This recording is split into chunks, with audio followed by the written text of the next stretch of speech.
প্রাচীনতম শিল্প ডোকরা, যার নিদর্শন পাওয়া গিয়েছিল মহেঞ্জোদারো ও হরপ্পায়, সেই শিল্পকে মণ্ডপ সজ্জার মধ্যে দিয়ে তুলে ধরছে সৃজনী সংঘের ৫৯তম বছরের শারদোৎসবে।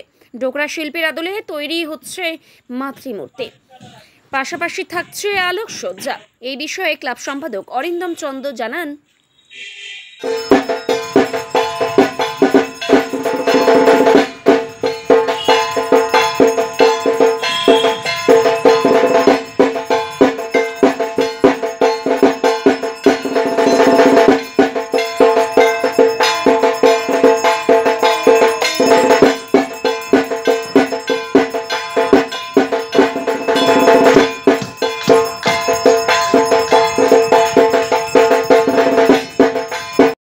জেলার বিগ বাজেটে পুজোগুলির মধ্যে সৃজনের সঙ্গে অন্যতম। এবার কিভাবে পুজো করছেন, কি রয়েছে থিম? আমাদের এবার যেটা ৫৯তম বর্ষ আমাদের ডোকরা শিল্পের ওপরে। আপনারা জানেন যে ডোকরা হচ্ছে ভারতবর্ষের প্রাচীনতম এটা শিল্প। আমাদের যে হরপ্পা সভ্যতা আজ থেকে প্রায় ৪,০০০ বছর আগে, যেটা আমাদের সিন্ধু সভ্যতা বলে বিকশিত হয়েছিল, সেই সিন্ধু সভ্যতা হরপ্পার যে মহেঞ্জোদারো নগরী ছিল, সেখানে যে নৃত্যরতা যে নারী, সেটা হচ্ছে ডোকরার প্রাচীনতম নিদর্শন। এবং পরবর্তীকালে ওই ডোকরা শিল্প এখানকার ঝাড়খণ্ডের মানুষ, তারা হচ্ছে এই শিল্পটা বিকাশ ঘটাতে থাকে, কিন্তু সেখানে সেইভাবে প্রসার ঘটাতে না পারায় ওরা পরবর্তীতে বীরভূমে চলে আসে এবং বীরভূম থেকে পুরুলিয়া, বাঁকুড়া, পশ্চিম মেদিনীপুর এই অঞ্চলের একটা বিরাট সংখ্যক মানুষ এই ডোকরাকে নিয়ে ওরা মত্ত হয়ে ওঠে এবং ডোকরা শিল্পের বিকাশ ঘটানোর চেষ্টা করে।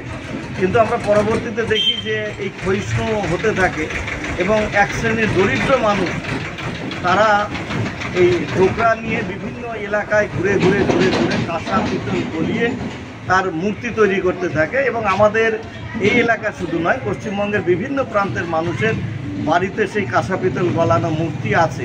সেটাই হচ্ছে ডোকরার নিদর্শন। এবং আমরা জানি যে এটা ক্ষয়িষ্ণু একটা শিল্প, সেটা এই প্রজন্মের ছাত্রছাত্রীরা বলুন, যুবক যুবতীরা বলুন, তারা সেইভাবে জানে না। সুতরাং বালুরঘাট সংস্কৃতির শহর, সংস্কৃতিমনা মানুষের মধ্যে সেই শিল্পের প্রসার ঘটানোর জন্য এবং সেই ভাবনাটা তুলে ধরবার জন্য আমরা ডোকরার ওপরে এবার থিম নির্মাণ করেছি। তা দিয়েই আমাদের মণ্ডপ নির্মিত হয়েছে এবং আমরা সেই ডোকরার মূর্তির আদলেই কিন্তু প্রতিমাও নির্মাণ করেছি। আলোকসজ্জায় কি চমক রয়েছে?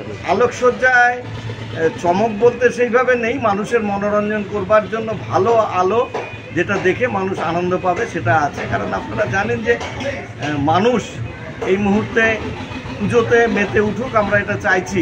কারণ আমাদের সারা বছর যে বাঙালি অপেক্ষায় থাকে, এই 4টা দিন আমরা সকলে, সমস্ত অর্থনৈতিক সম্প্রদায়ের মানুষ মন খুলে একটু আনন্দ করি, মায়ের আরাধনা করি। তার জন্য আমরা শত প্রতিকূলতা সত্ত্বেও বড় পুজো মানুষের কাছে উপহার দেবার একটা চেষ্টা। কি মনে করছেন, জেলাবাসী দর্শকরা কতটা আকর্ষিত হবে? এখন অবধি আমরা যেটা দেখেছি, আজকে দ্বিতীয়া মহালয়া পার হয়েছে, 2 দিন হলো, বহু মানুষ আসছে এখন থেকে। এবং আপনাদের মতো সংবাদ মাধ্যম যারা আছে, তারা কিন্তু ব্যাপক পরিমাণে সৃজনী সংঘের এই প্যান্ডেল, প্রতিমা এগুলোর নিয়ে তারা অলরেডি বিভিন্ন ধরনের প্রচার শুরু করেছে। বহু মানুষ এসছে, লাইভ করছে, বহু মানুষের মধ্যে সাড়া ফেলবে, তারা দেখে আনন্দ পাবে এবং 4টা দিন আনন্দে মেতে উঠবে আমাদের মণ্ডপে এসে, আমরা সেই আশা করছি।